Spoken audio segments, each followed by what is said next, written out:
le Coran et la Bible, c'est fait pour les peuples, où c'est sorti là. C'est pas fait pour nous les Noirs. Vous regardez dans les dispositions du Coran et de la Bible. Vous voyez des choses qui concernent la culture noire? Non. C'est pour eux. C'est d'abord pour eux. Mais alors, nous sommes le seul continent, l'Afrique est le seul continent à ne pas avoir sa religion propre. Il y a le bouddhisme chez les Asiatiques. Il y a l'islam chez les Arabes. Chez les Européens, il y a le protestantisme, le catholicisme, l'Europe, tout ça, etc., etc. Nous avons intérêt à avoir notre religion propre. Et nous, nos prophètes, là, c'est quoi? C'est nos ancêtres, point. Donc les autres religions ont déteint son nom. Écoutez, vous savez, la colonisation n'a pas été seulement économique, politique, militaire. C'est à tous les ça niveaux. a été à tous les niveaux. Surtout religieuse, les gens n'en parlent pas. Les religions, là, importaient l'islam, le catholicisme, les protestantisme, tout ça, ça a détraqué la culture africaine. On nous a fait jeter nos fétiches. Regardez ici, discours de Léopold II, roi des Belges en 1983. Qu'est-ce qu'il dit? Allez-y évangéliser l'Afrique et en vous inspirant des intérêts de la Belgique. Ah, ils connaissent, les nègres là, ils connaissent déjà Dieu. Ah, donc, il ne faut pas aller dans ce sens-là. Votre rôle essentiel, c'est de veiller à les désintéresser des richesses dont regorgent leur sol et leur sous-sol, pour éviter qu'ils s'y intéressent. Qu'ils ne nous fassent pas une concurrence meurtrière et rêvent un jour de nous déloger.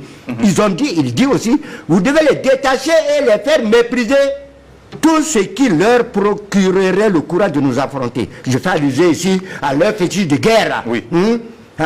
Et que vous mettiez tout en œuvre pour les faire disparaître. Et puis, ils continuent, évitez de développer l'esprit critique dans les écoles là. Apprenez aux élèves seulement à croire et non à raisonner. Oui. Et puis on dit, convertissez toujours des noirs au moyen de la chicotte. Faites tout pour éviter à jamais que les noirs ne deviennent riches. Faites-leur croire que entreront au paradis les gens qui sont pauvres sur terre ici. Comme ça, ils ne vont pas vouloir être riches. Vous voyez l'affaire. C'est extrait de quoi? C'est extrait de quoi? Oui. Discours de Léopold II, quand il a réuni les évangélistes là pour venir en Afrique. Pour les envoyer les missionnaires. Oui, les missionnaires. D'accord. Et puis chanter chaque jour qu'il est impossible aux riches d'entrer au ciel. Faites-leur payer une taxe chaque semaine à la messe du dimanche. Utilisez ensuite cet argent prétendument destiné aux pauvres là et transférez ainsi vos missions à des centres commerciaux florissants. Vous voyez.